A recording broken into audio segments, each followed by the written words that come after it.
మత్తయి సువార్త 26వ అధ్యాయం 41వ వచనం. మీరు శోధనలోనికి ప్రవేశించకుండానట్లు మెలకుగా ఉండి ప్రార్థన చేయుడి. ఆత్మ సిద్ధమే గాని శరీరము బలహీనమని యేసుప్రభువు వారు పేతురుతో చెప్పారు. ప్రియులారా, ఏమని పలికారండి? ఆత్మ సిద్ధమే. ఏమండి, మనందరం ఎందుకు వచ్చామండి ఇక్కడికి? నీ ఆత్మని బహు జాగ్రత్తగా ఏం చేయాలి? పరలోకంలో చేర్చాల్సిన బాధ్యత శరీరానిది, అవునా కదా? నీ శరీరం పరిశుద్ధంగా లేదనుకో, ఆత్మ జారుతుందా ప్రియులారా? చేరిద్దా? చేరదు. మనం ప్రాముఖ్యంగా గమనించాల్సిన విషయం ఒకటి ఉంది ప్రియులారా. ఎవరు పలికారండి ఈ మాట? యేసు ప్రభువారే పలికారు. ఏమని పలికారండి? ఆత్మ సిద్ధమే. యేసు ప్రభువారే ఆయన ఆత్మను ఆయన ఏం చేసుకున్నాడు? సిద్ధపరచుకున్నాడు. మరి మనం ఎంత సిద్ధపరచుకోవాలి చెప్పండి ప్రియులారా? ఏ పాపం లేని దేవుడు కదా ఆయన, ఏ దోషం లేని నరవతారి కదా ఆయన. ఏవండి, ఆయన ఏనాడో కూడా తన తలంపుల్ని కానీ, తన చూపుల్ని కానీ, తన హృదయాన్ని కానీ, ఏవండి ఒక మాట ఏమని రాయబడి ఉంటుందంటే, ఆయన సమస్త బలహీనతల యందు మనతో పాటు ఆయన ఏం చేయబడ్డాడు? ఆయన శోధించబడ్డాడు. ఒక మనిషికి ఎన్ని బలహీనతలు ఎదురవుతాయో నీకు కానీ నాకు కానీ మనందరికీ, ఏవండి యేసు క్రీస్తు కూడా అన్ని బలహీనతలు ఏమైనాయి? ఎదురైనాయి. ఆయన శోధించబడ్డాడు. అయినా సరే ఆయన ఏమవ్వలేదు, ఎక్కడా కూడా నిష్ఫలం అవ్వలేదు. నాలో పాపం ఉందని ఎవరైనా స్థాపించగలరా? ఏమండి, ఒక్కొక్కరిని తీసుకొచ్చి అక్కడ నుంచోబెడితే ఏం తప్పులు ఉన్నాయో మీ ఇంట్లో కానీ మన చుట్టూ ఉన్నవారు కానీ చెప్తారు, చిన్న చిన్న తప్పులు కానీ పెద్ద పెద్ద తప్పులు కానీ. కానీ యేసు ప్రభువారిలో కూడా కనీసం ఆయనలో ఏ దోషం కూడా, అట్లీస్ట్ నాట్ 1% కూడా ఏమి లేదు. దోషం అనేది ఆయనలో, పాపం అనేది ఆయనలో లేదు ప్రియులారా. అలాంటి నిష్కలంకమైనటువంటి దేవుడు. ఎందుకని మనం క్రీస్తుని ఆరాధిస్తున్నాం తెలుసా ప్రియులారా? ఎందుకంటే ఆయనలో ఏ పాపం లేదు, ఆయనలో ఏ మలినం లేదు. ఆయన ఎక్కడా కూడా లోకంలో కనీసం నాట్ 1% కూడా ఆయన లోకాన్ని ఎక్కడా కూడా అంటలేదు. ఏమండి, మనుషులు ఈ రోజున ఎక్కడికి పడితే అక్కడికి వెళ్తా లోకంలోనికి ఇష్టానుసారంగా మనం వెళ్ళినప్పుడు ప్రియులారా, మనం క్రైస్తవ్యంలోనికి, మారుమనసు అనుభవంలోనికి ఎందుకు వచ్చామో తెలుసా? లోకంతో నాకు సంబంధం లేదు. అదే మారుమనసు అంటే. ఏమండి, లోకానికి, లోకాచారాలకి, అన్యాచారాలకి ఏ రీతిగా అయినా సరే నాకు సంబంధం లేదు. ఇంకా ఒకే ఒక్క సంబంధం, ఎవరితో? క్రీస్తుతోనే మనకి సంబంధం. కానీ ఈ రోజున విశ్వాసులు అలా ఉన్నారా? ప్రియ విశ్వాసి, నీ జీవితం అలా ఉందా? నీ హృదయ స్థితి అలా ఉందా? చాలామంది ఈ రోజున ఎన్ని రకాల ముడులండి. లోకంతో ఒక మూడే, స్నేహితులతో ఒక మూడే, రకరకాలుగా ముడులు వేసుకుంటా నువ్వు వెళ్తే క్రీస్తు నీకు అంటుకొట్టబడి ఉంటాడని నువ్వు అనుకుంటున్నావా? ఏమండి, యోహాను సువార్త 4:24లో ఏమని రాయబడి ఉందంటే, దేవుడు ఆత్మ గనుక ఆయన్ని ఆరాధించువారు ఆత్మతోనూ సత్యముతోనూ ఆరాధించవలెను. చూడండి ప్రియులారా, దేవుడు ఎవరండి? ఆత్మస్వరూపి అయిన. ఏమండి, దేవుడు ఆత్మ గనుక ఆయన్ని ఆరాధించేవారు ఎలా ఆరాధన చేయాలి? ఆత్మతోనూ సత్యముతోనూ ఆరాధన చేయాలి ప్రియులారా. ఏమండి, ఎలాంటి హృదయాలతో ఇక్కడికి వచ్చి మనం ఆరాధన చేస్తూ ఉన్నాం? ఎలాంటి స్వభావాలతో ఇక్కడికి వచ్చి ఆరాధన చేస్తూ ఉన్నాం? యేసు ప్రభువారు ఆయన ఒంటరిగా వెళ్ళి పగలంతా కూడా ఆయన సేవలో ఉన్నారు, రాత్రంతా కూడా ప్రార్థనలో ఉన్నారు. ఏమండి, యేసు ప్రభువారే 40 దినాలు ఆయన ఉపవాసం ఉండి ప్రార్థన చేసుకున్నారు బాప్తీసం తీసుకునే ముందు. ఆయన దేవుడై ఉండి ఆయన మారుమనసు పొందారు ఈ లోకానికి వచ్చి, అవునా కదా? ఎందుకంటే ఎన్నో శోధనలు ఎదురవుతాయి, సమస్త బలహీనతలు ఎదురవుతాయి. దాన్ని ఆయన గ్రహించుకోగలిగారు. తండ్రి చిత్తాన్ని ఆయన నెరవేర్చడానికి ఈ లోకానికి వచ్చినా సరే ప్రియులారా, లోకాన్ని ఎలా ఎదిరించాలో, లోకాన్ని ఎలా జయించాలో యేసు ప్రభువారు స్పష్టంగా ఆయన జీవితమే ఒక గొప్ప నిదర్శనం ప్రియులారా మనందరికీ. కానీ ఈ రోజున మనుషులు ఆత్మని సిద్ధపరచుకోలేకపోతా ఉన్నారు. దేన్ని సిద్ధపరచుకుంటున్నావు? Question yourself. నువ్వు క్వశ్చన్ చేసుకో, దేన్ని నువ్వు సిద్ధపరచుకుంటున్నావో. మనుషులు ఈ రోజున డబ్బుని సిద్ధపరచుకుంటారు. ఎందుకని ప్రియులారా? ఏ సమస్య వస్తుందో తెలియదు కదా. ఏదంటే బ్రతకాలి కదా, తినాలి కదా, వస్త్రాలు వేసుకోవాలి కదా. ఎన్ని రీతులుగా డబ్బు కోసం ప్రయాసపడుతున్నావు, మంచిదే, దట్స్ నాట్ మిస్టేక్ ప్రియులారా. మనుషులు ఈ రోజున రకరకాల వాటిని, స్థలాన్ని సిద్ధపరచుకుంటారు, గృహాన్ని సిద్ధపరచుకుంటారు. ఇల్లు కొన్న తర్వాత మళ్ళీ ఎన్ని ఐటమ్స్, అవునా కదా? అవన్నీ మనకు అవసరం ప్రియులారా. కానీ నువ్వు పరలోకం వెళ్ళడానికి నువ్వు సిద్ధపరచుకోవాల్సింది ఏంటిది? నీ ఆత్మని సిద్ధపరచుకోవాలి. బైబిల్ స్పష్టంగా చెప్తుంది కదా. ఏమండి, యేసు ప్రభువారు నికోదేముతో ఏమని మాట్లాడారు? తీన్ ప్రియులారా, యోహాను సువార్త 3వ అధ్యాయం మొదటి నుంచి. యూదుల అధికారి అయిన నికోదేము పరిసయ్యుడు ఒకడు ఉండెను. అతడు రాత్రి యందు ఆయన యొద్దకు వచ్చి, బోధకుడా, నీవు దేవుని యొద్ద నుండి వచ్చిన బోధుడు కొని మేము ఎరుగుదము. దేవుడు అతనితో తోడై ఉంటేనే గాని నీవు చేయుచున్న సూచక క్రియలు ఎవడనో చేయలేడని ఆయనతో చెప్పాను. అందుకు యేసు అతనితో, ఒకడు క్రొత్తగా జన్మించేనే గాని అతడు దేవుని రాజ్యమును చూడలేడని నీతో నిశ్చయముగా.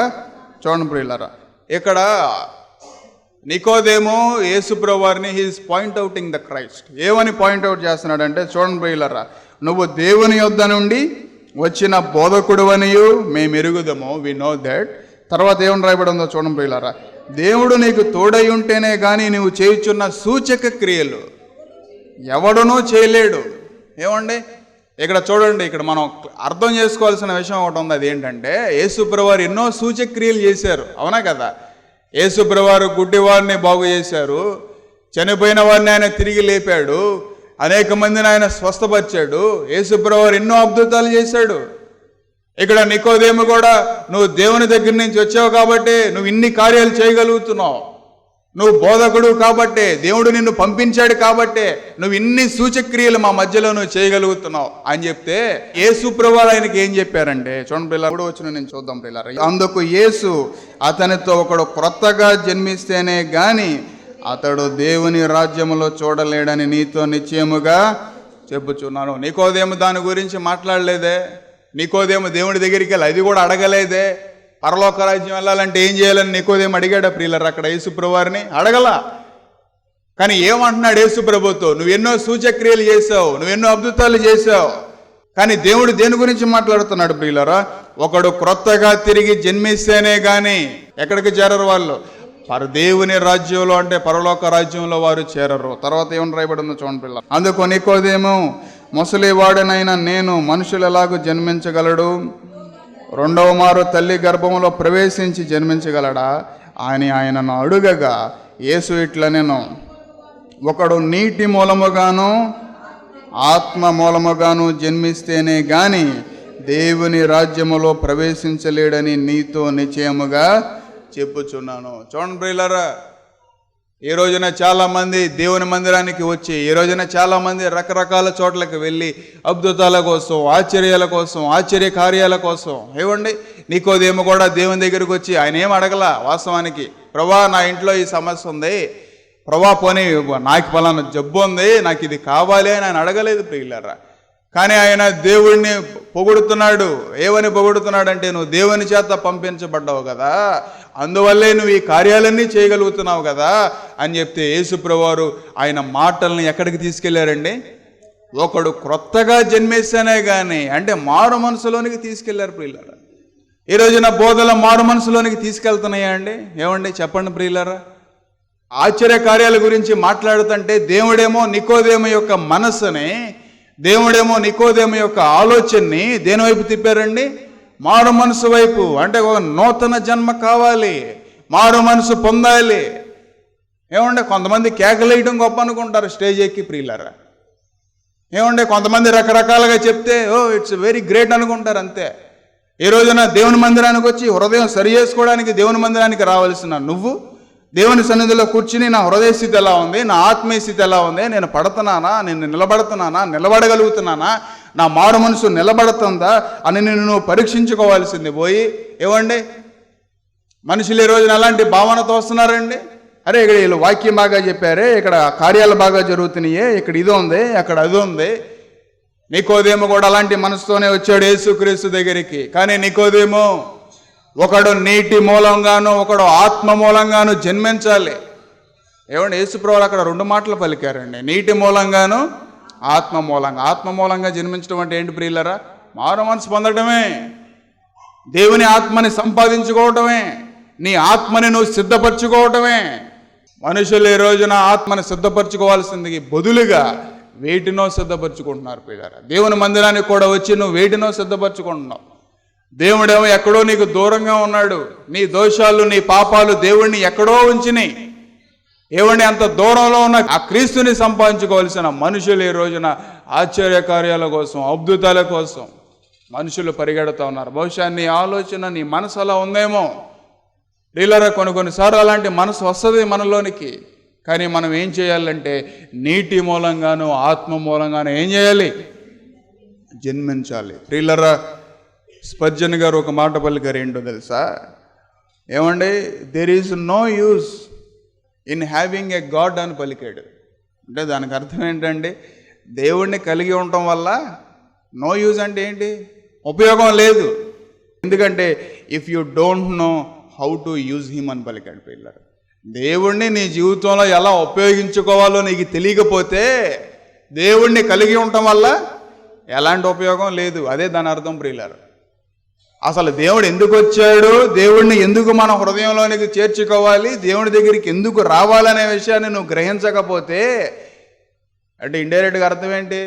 నువ్వు ఎన్నిసార్లు చర్చికి వచ్చినా, నువ్వు ఎంత దాన ధర్మాలు చేసినా, నువ్వు ఎన్ని రీతులుగా చేసినా, నువ్వు ఆత్మలో జన్మించకపోతే నో యూస్. ఎందుకంటే ఒక దినాన నువ్వు పరలోకంలో చేరవు. యేసుప్రభువారు స్పష్టంగా ఎవరు పలికిన మాట? స్వయంగా యేసు క్రీస్తు తన నోట్లో నుంచి పలికిన మాట. నువ్వు ఆత్మలో గనక జన్మించకపోతే నువ్వు ఎక్కడ చేరవు? పరలోక రాజ్యంలో చేరవు. ఏమండి, 8 ధన్యతల్లో ఒక ధన్యత ఏంటో తెలుసా? ఆత్మవిషమై దీనులైన వారు ధన్యులు, పరలోక రాజ్యము వారిది. ఏమండి, ఉందా దీనత్వం మనుషుల్లో ఈ రోజున? ఆత్మ విషయంలో నీ శరీరాన్ని నువ్వు దీనుడిగా మార్చుకోగలుగుతున్నావా? నీ ఆత్మ అంతరాత్మ ఏమైపోద్ది అనే విషయానికి వస్తే నీ శరీరాన్ని నువ్వు దీనుడిగా, దీనురాలుగా మార్చుకోలేకపోతున్నారు పిల్లరా మనుషులు. ఒకడు నీటి మూలముగాను ఆత్మ మూలంగాను జన్మించాలి. ఏమండి, నిన్న ఉదయకాల సమయంలో ఒక దేవుని సేవకుడు కుమారుడు ఫోన్ చేశాడు. Is my senior. నేను 8th చదువుతున్నప్పుడు ఆయన 9th. పాస్టర్ గారు అబ్బాయి. ఏమండి, ఆయన ఫోన్ చేసి కొన్ని విషయాలు మాట్లాడతంటే ఈజ్ అ బిగ్ ఎంప్లాయ్ ప్రియులర్. మంత్లీ 80,000 శాలరీ ఆయనకి. మలేషియాలో జాబ్ ఉంది ఆయనకి. ఏమండి, పాస్టర్ గారు అబ్బాయి ఆయన తన సాక్ష్యాన్ని నాకు చెప్తుంటే నేను చాలా ఆశ్చర్యపోయా. నేను ఇప్పుడు 10 సంవత్సరాల కిందట బాప్తీసం తీసుకున్నాను. 10 సంవత్సరాలకి ఆయన చెప్పిన మాటలో నేను ఒకటి చాలా సంతోషించిన మాట ఏంటంటే 10 సంవత్సరాల క్రితంలో బాప్తీసం తీసుకున్నా, 10 years బ్యాక్.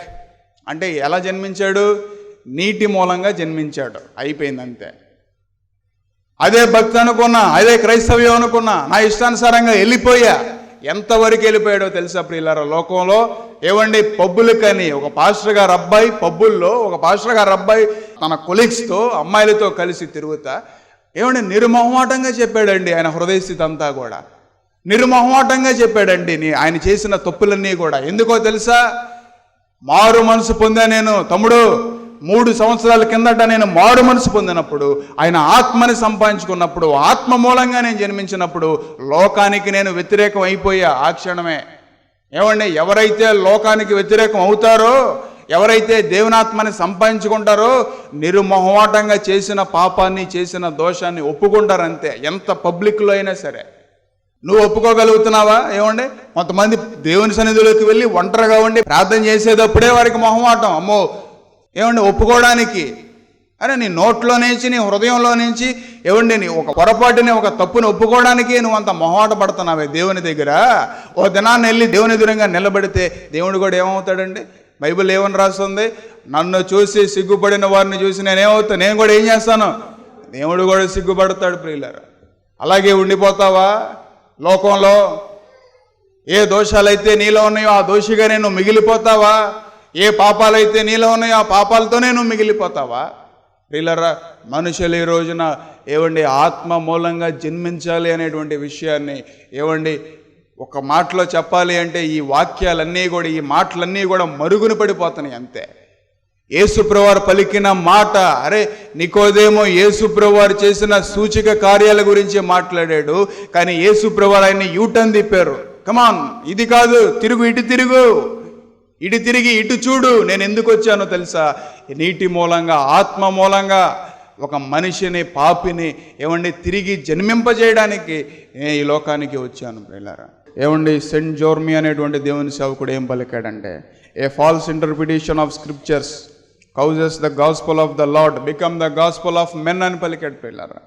తర్వాత ఏమని పలికాడు చూడండి, are words of the devil అని పలికాడు పిల్లరా. ఏమండి a false interpretation of a scriptures, ఏమండి బోధని తప్పుగా అర్థం చేసుకున్నటువంటి ఆ క్షణం, it's not a word of God, it's not the gospel of Lord, it becomes to the gospel of men అని పలికాడు పిల్లరా. ఏమండి విశ్వాసులు ఈ రోజున ఎవరో చెప్పే రకరకాల మాటలకి ఏమండి అలవాటు పడుతున్నారే కానీ దేవుడు ఏం చెప్పాడు ప్రియులారా? ఏమండి ఒకడు నీటి మూలంగా ఆత్మ మూలంగా జన్మించాలని దేవుడు పలికాడు కదా. ఏ false interpretation of the gospel, ఏమండి వాక్యం యొక్క అర్థాన్ని, సువార్త యొక్క అర్థాన్ని దాన్ని తప్పుగా తీసుకున్నటువంటి ఆ క్షణం అది దేవుని వాక్యం కానే కాదు. బోధించేది బైబిల్లో నుంచి అయినా సరే, వాస్తవానికి నికోదేము యేసుప్రభువారు చేసిన పనుల్ని పాయింట్అవుట్ చేశాడు కానీ యేసుప్రభువారు ఆయన్ని ఎటువైపు చూశారంటే, సహోదరుడా నువ్వు చూడాల్సింది వాటిని కాదయ్యా, నువ్వు గుర్తించాల్సింది వాటిని కాదు, ఆశ్చర్య కార్యాలని అద్భుత కార్యాలని కాదు నువ్వు చూడాల్సింది. నేను దేవుణ్ణి కాబట్టి ఏవైనా చేయగలుగుతా, కానీ నువ్వు ఒక మానవుడే కాబట్టి నువ్వేం చేయాలి? దేవుని రాజ్యం వైపు చూడాలి. ఏమండి ఒకడు క్రొత్తగా తిరిగి జన్మిస్తేనే కానీ వాడు తండ్రి రాజ్యంలో ఏమవడు, ప్రవేశించలేడు ప్రియులారా. దానియేలు గారు ఆయన చాలా మందిరాలకు వెళ్ళినప్పుడు, ఆయన చాలా సహవాసాలకు వెళ్ళి ఆయన వాక్యం బోధించినప్పుడు ప్రియులారా, సిఎస్ఐ కానీ లోదరన్న కానీ ఎన్ని రకాలుగా బాప్టిస్ట్ కానీ ఎంతమంది ఫాదర్లు, ఎంతమంది బిషపులు, ఎన్ని సంఘాలు ఉద్యోగించబడినాయి ప్రియులారా.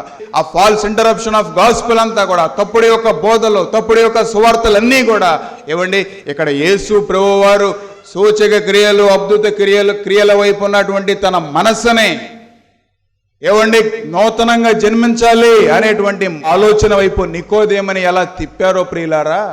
ఒక నిజమైనటువంటి సువార్త, ఒక నిజమైనటువంటి సేవ దానియేలు గారు వెళ్ళినప్పుడు, సువార్త బోధించినప్పుడు, వాక్యాన్ని బోధించినప్పుడు మనుషుల్లో పశ్చాత్తాపం వైపు, మనుషుల సిలువ వైపు, మనుషులు మారు మనసు వైపు తిరిగారు ప్రియులారా.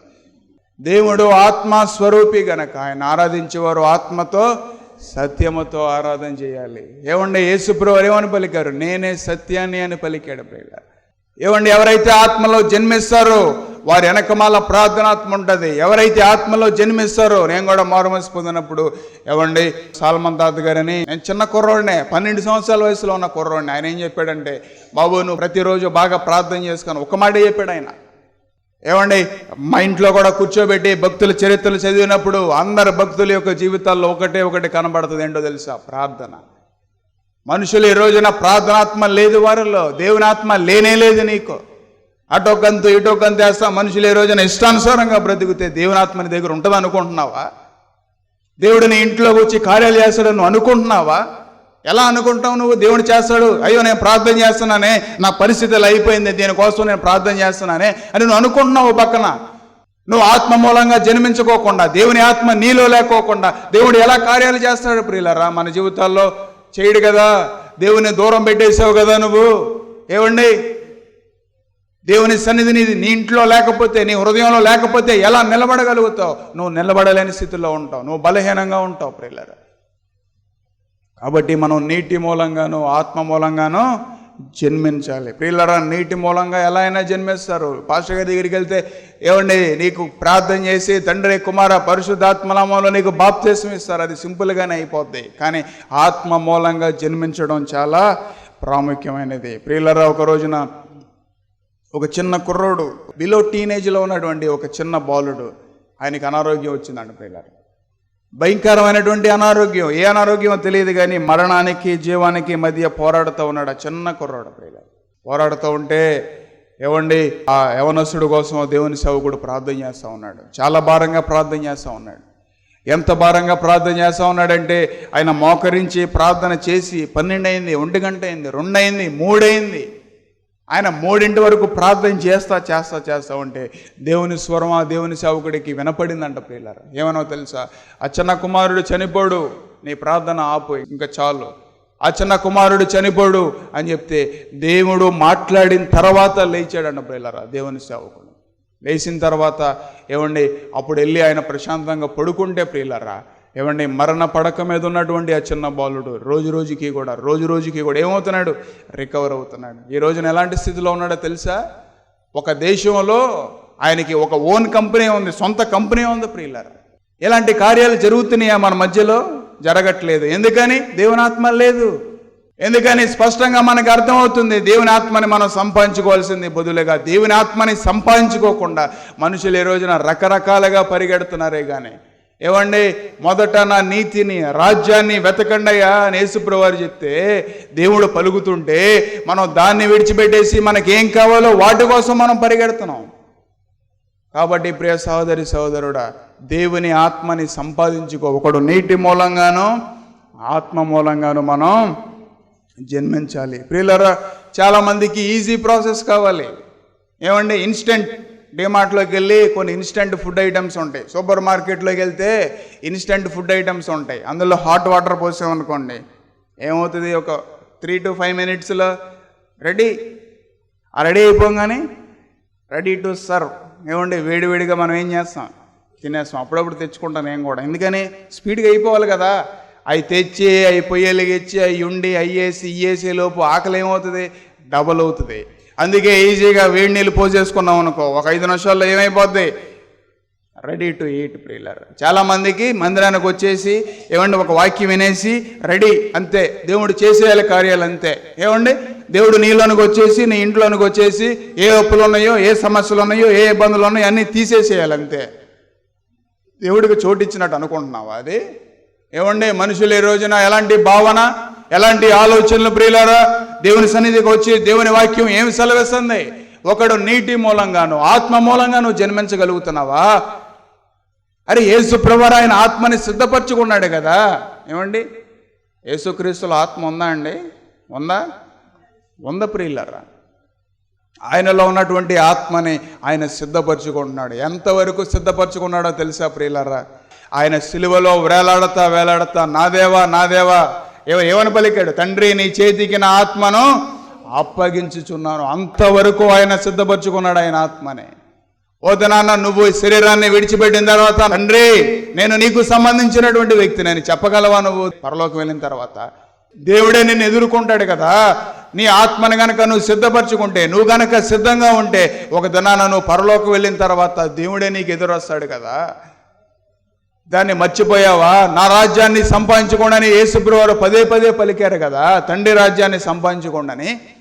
ఏమండి, యేసుప్రభువారు ఈ చేతిని ఒక మేకు దింపిన తర్వాత ప్రియులారా, ఈ చెయ్యి కాడికి వచ్చేసరికి ఈ చెయ్యి ఎక్కడ ఉంటే రంధ్రం అవతల ఉందంట ప్రియులారా, 2-3 గజాల అవతల ఉందంట రంధ్రం. ఏం చేశారండి యేసుప్రభువారిని? ఈ చేతికి తాడు కట్టి ఈ చెయ్యి ఆ రంధ్రం వరకు వచ్చేలాగా ఏం చేశారు? లాగారు ప్రియులారా. ఎందుకో తెలుసా? నీ చేతులు ఎన్నోసార్లు దోషం చేత నింపబడిపోయినాయి. నీ చేతులు ఎన్నోసార్లు అన్యాచారంలోకి వెళ్ళిపోయినాయి. నీ చేతులు ఎన్నోసార్లు ముట్టకూడని అపవిత్రమైన వాటిని ముట్టుకున్నాయి. మర్చిపోయావా ఆ విషయాన్ని? యేసుప్రభువారు ఎంత వేదన చెందారు ప్రియులారా.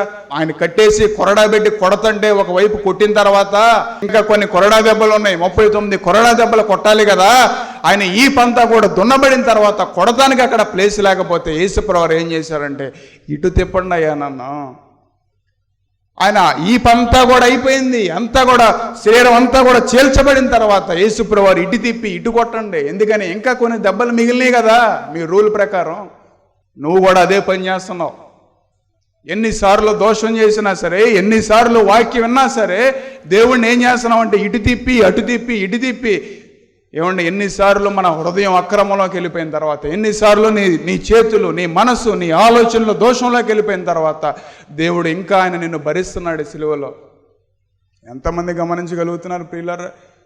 దేవుని ఆత్మని సంపాదించుకుంటే నువ్వు ఆ పనులు చేయవు కదా. దేవుని ఆత్మ నీలోనే ఉంటే నీ ఇష్టానుసారంగా నువ్వు వెళ్ళవు కదా. మనుషులు ఈ రోజు నాకు గమనించలేని సిలువలో ఆయన నీ కోసం అంత వేదన చెందాడు ప్రియులారా. ఎందుకని యేసుక్రీస్తు ఈ లోకానికి వచ్చాడు? ఎందుకని? వాక్యం మనకంటే సిలువ కోసమే. ఈ రోజున బోధల్లో సిలువ కనబడట్లేదు అంతే. ఎక్కడ చూసినా కార్యాలే, ఎక్కడ చూసినా స్వస్థతలు, ఎక్కడ చూసినా అద్భుతాలే. కానీ సిలువలో దేవుడు ఎంత వేదన చెందాడు. ఒకవైపు ఈ పంతా కూడా దున్నబడిన తర్వాత ఆయన మరొక వైపు తిప్పి ఇటువైపు కొట్టండి అయ్యా, ఇంకా కొన్ని కొరడా దెబ్బలు మిగిలినాయి కదా. నువ్వు కూడా అదే పని చేస్తున్నావు, గుర్తు చేసుకో. ఎన్నిసార్లు. ఓ రోజున సుందర్ సింగ్ గారి దగ్గరికి ఒక వ్యక్తి వచ్చాడంట. పిల్లలు, సుందర్ సింగ్, నువ్వు దేశం అంతా తిరిగి సేవ చేస్తున్నావు కదా, రక్షణ మాడ మనసు గురించి నువ్వు చెప్తున్నావు కదా, నేను ఎన్నో మంచి పనులు చేశానని చెప్పాడంట. అవి అయితే సుందర్ సింగ్ అన్నాడంటే, ఏమేమి మంచి పనులు చేసావయ్యా? నేను ఎంతో మందికి దాన ధర్మాలు చేశానండి, ఒక సున్నా పెట్టుకో. నేను ఎంతో మందికి ఏవండి పేదలైన వారికి సహాయం చేశానండి, సున్నా పెట్టుకో. నేను ఎంతో మందికి అది చేశానండి, ఇది చేశానండి, ఎన్ని హెల్ప్లు చేశానండి, అన్ని సున్నాలు పెట్టుకోవయ్యా. క్రీస్తు లేకుండా నువ్వు ఎన్ని పనులు చేసినా సరే, క్రీస్తు లేకుండా నువ్వు ఎంత మంచిగా బ్రతికినా సరే, నీ బ్రతుకు ఒకనాటికి ఏంటిది? సున్నా అంతే ప్రియులారా. క్రీస్తు సిలువలో మన కోసం అంత వేదన చెందితే ప్రియులారా, మనుషులు ఈ రోజున దేవుని వేదన, దేవుని సిలువని గుర్తు చేసుకోగలుగుతున్నావా? దేవుడు సిలువలో పడిన ప్రయాసని గుర్తు చేసుకోగలుగుతున్నావా? ఏమండి, అక్కడ 3 మేకులే ఉంటే కాళ్ళకు దెబ్బ కొట్టడానికి, అయ్యో ఇంకో మేకు లేదు గవాలమంటే వెళ్ళి తీసుకొద్దామంటే యేసుప్రభు ఏం చేశారండి? ఒక కాలు మీద మరొక కాలు పెట్టి, పర్లేదయ్యా 2 కాళ్ళకి కలిపి ఒకే మేకుని కొట్టండి. నువ్వు కూడా కొడుతున్నావు నీ ఇష్టానుసారంగా. నీ కాళ్ళు ఎటు పడితే అటు పరిగెడతా, ఎక్కడికి పడితే అక్కడ పరిగెడతా. యేసు పాదాలకు కూడా నువ్వు మేకులు దింపావన్న సంగతి మర్చిపో మాకు. దేని వైపు నీ మనసుని త్రిప్పుకున్నావు? యేసు ప్రభువారు ఆత్మ సిద్ధంగా ఉందని దేవుడు పలికాడు. ఉదయకాల సమయంలో నువ్వు పలకగలవా ఆ మాట? నువ్వు నీ నోట్లో నుంచి రాగలదా ఆ మాట? చాలా మంది నోట్లో నుంచి రాలేదు ప్రియులారు. ఎందుకని? నీ గొంతులో ఇక్కడ గొంతు ఉంది కదా, ఇక్కడ ఉంది కదా నీ పీకి, ఇక్కడ ఎన్నో దోషాలు అడ్డుపడిపోయినాయి ఆ మాట రావడానికి బయటికి. నీ పీకి ఎన్నో దోషాలు, ఎన్నో పాపాలు, ఎన్నో బూతులు, అసహ్యమైన మాటలు ప్రియులారా, ఏమంటే అబద్ధాలు, ఇవన్నీ అడ్డైపోయినాయి నీ గొంతుకి. అది నొక్కేస్తున్నాయి అంతే, ఉరి తీసినట్టు కదా నొక్కేస్తున్నాయి అంతే. చాలామంది ప్రార్థన చేయడానికి కూడా, సరి చేసుకోవడానికి కూడా నీలో ఉన్నటువంటి దోషాలు నొక్కేస్తున్నాయి అంతే నీ పీకిని ప్రియులారా. కక్కగలవా? నీ హృదయంలో ఉన్నదంతా దేవుని సన్నిధిలో మోకరించి ఏ దోషం చేసావు, ఎక్కడ పడిపోయావు, ఎక్కడ మలినమైపోయావో సరి చేసుకోగలవా? ఆయన సిలువ వైపు చూడగలవా? చిన్న ప్రార్థన చేసుకుందాం పిల్లారా. మీరు వాక్యం విన్నారు కదండి. ఈ వాక్యం మీలో ఫలించలాగున, ఈ వాక్యం మిమ్మల్ని నడిపించలాగున నేను ప్రార్థన చేస్తాను. ఆ తర్వాత మీకు ఎవరికైనా అనారోగ్యంగా ఉంటే మీ చేతులు ఎక్కడ అనారోగ్యం ఉంటే అక్కడ పెట్టుకోండి, లేదా తల మీదైనా పెట్టుకోండి. మీరు విశ్వాసం ఉంచండి ఈ ప్రార్థన మీద. నేను విశ్వాసంతో ప్రార్థన చేస్తాను. మీ విశ్వాసం మా విశ్వాసం గొప్ప కార్యాలని దేవుడు, స్వస్థత కార్యాలను దేవుడు నడిపిస్తాడు. చిన్న ప్రార్థన. పరిశుద్ధైన మా తండ్రి, ప్రేమగల ప్రభువా, దయగలిగిన మా తండ్రి, మీకు వందనాలు, స్తుతులు, స్తోత్రాలు అయ్యా. ఈ మాటలన్నీ కూడా వారి హృదయాల మీద పనిచేయటానికి, వారిని నడిపించడానికి, వారిని విమోచించడానికి సహాయం చేయడాడి మీకు వందనాలు నాయన. ఎవరైతే చేయి పెట్టుకున్నారో వారు మీ చేయి పెట్టి నాయన, మీరు పొందిన దెబ్బల చేత మా స్వస్థత కలుగుతుంది నాయన. నీ వస్త్రపు చెంగులో స్వస్తున్నది, మీ నోటు ఉమ్ములో స్వస్తుంది, మీ నోటు వాక్కులో స్వస్తుంది ఏసయ్యా. ఎవరైతే అనారోగ్యంగా ఉన్నారు మీరు మీ యేసు నామములు ఇప్పుడే స్వస్థపరిచిన ఆయన. అయ్యా మా దగ్గర ఇండి బంగారం లేవు కానీ మాకు కలిగిందే నీకు ఇచ్చిస్తున్నావు నజరేయుడైన యేసు నామములో నాయన. వారు పేతురు యోహాను ప్రార్థించినప్పుడు ఎలాగో పుట్టుకుంటూ వాళ్ళు వేసాడు ప్రభా. మీ నామంలో శక్తి ఉందయ్యా, మీ నామంలో శక్తి ఉందయ్యా, మీ నామంలో విడుదల ఉందా, మీ నామంలో స్వస్థత ఉందయ్యా నాయన. ఇగో నాయన బిడ్డలను స్వస్థపరిచి ఆరోగ్యం చేత నింపండి, గొప్ప రక్షణ బిడ్డలకు దయచేయమని, ఈ కుటుంబంలో శాంతి సమాధానాలు దయచేయమని మా జీవోత్పత్తి యేసే పాదం దగ్గర సాగిలపడి అతి వినయంతో అడిగి వేడుకుంటున్నాము తండ్రి. ఆమేన్, ఆమేన్, ఆమేన్. మంచిదండి పిల్లరా. మీ ఇంకా ప్రార్థన అవసరం కావాలంటే మా ఫోన్ నెంబర్లకి మీరు ఫోన్ చేయండి, మేము అందుబాటులో ఉంటాం. మంచిదండి. మా అడ్రస్ LAF బెతెస్దా ప్రార్థనా మందిరం, స్విమ్మింగ్ పూల్ రోడ్, సర్కర్ తోట, మచిలీపట్నం, ఆంధ్రప్రదేశ్, కృష్ణా డిస్ట్రిక్ట్.